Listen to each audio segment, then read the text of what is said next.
to the Adventure of Pipeman on W4CY Radio.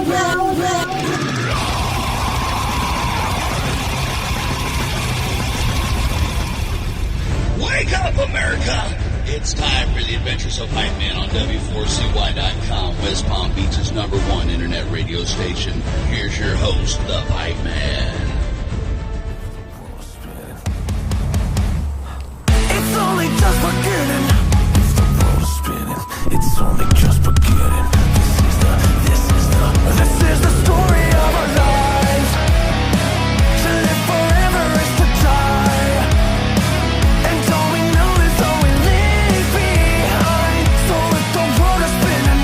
It's only just beginning. This is the story of our lives. This is the Pipeman here on the Adventures of Pipeman W4CY Radio, and I'm here with Jeris Johnson. Yes, at Aftershocks, start of your new tour. What a great way to start off the tour. This is a very good way to start it. I love it. It is. Have you played Aftershock before? I can't I have remember. one time. I did one time. Yep. It's pretty Couple cool years venue ago. to play at, right? It was awesome. Yeah, we played like a bigger stage last time, but today was actually much better than it was last time, and it was a smaller stage and an earlier time slot, and it fucking crushed. It was amazing. What made it better?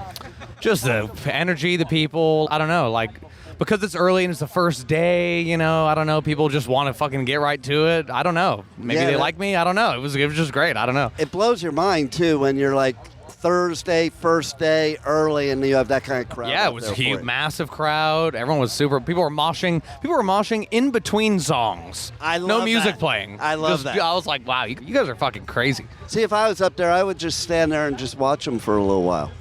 You know, like, Yeah, and people do that shit. too. People Right? do that too. People gawk at the sword or whatever, but yeah. There you go. So what else you got new going on that we want the listeners to I mean, know I'm about? honestly just so focused on just crushing this first headline tour. Never done one. Want to get it right. Want to put on a good show for my real fans, Nice. for the first time. And it's also just the first time that I've been able to like be in control of the whole show, the openers, the house music being played in between, like just curate the whole experience, and just make it as good as I can make it. Obviously, I've done amazing tours, and I just got off the run with Falling into Verse, which was awesome. Huge, massive venues, massive shows, good hangs. Everybody was awesome. Nice. But I'm the first one going. I only play 30-minute set, this whole thing. So it's going to be so different than anything I've done, just actually doing a headline tour, and I'm just excited. That must feel great, too, to make your own decisions, and because it's hard. I think people don't realize when you're the undercard artist, you can't really put on the show you want to. Yeah, you can do, I try to do as much as I can, obviously. But yeah, you're there to do a job, Exactly. It's the headliner's show. They run the show. They make the decisions, and you're there to get the crowd warmed up, make everybody feel good, put on the best show you can, and it's just a job is what it is at the end of the day. But when it's your own headline show, you can do whatever the fuck you want, and that's what I plan on doing. So I think it's going to be great, and because you are so creative, and that's part of what gets taken away when you're not a headliner, that creativity. Yeah, because you just have less option, less control over doing weird, I can pull people up on stage and knight them. I can do whatever, you can do whatever you want when you're the headliner. I love when you're it. not the headliner, you just got to go play your music, and, that's what it is. So Very cool. And so what other things do you have in store for your headline tour that why they should go to your live show? There's a few bits I have planned that I won't spoil, of course.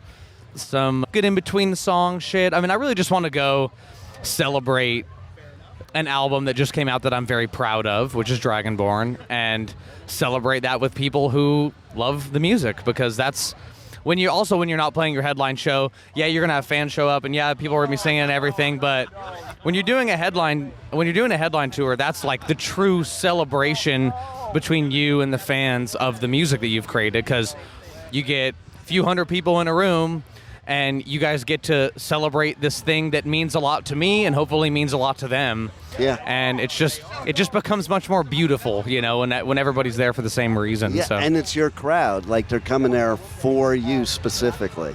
Correct. So, Hopefully. Yeah, let's hope Hopefully, so. yep.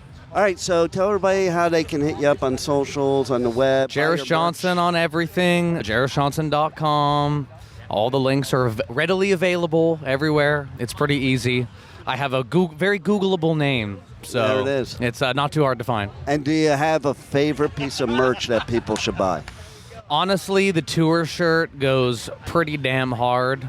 The tour shirt is great. The poster is really good. I'm proud of the poster.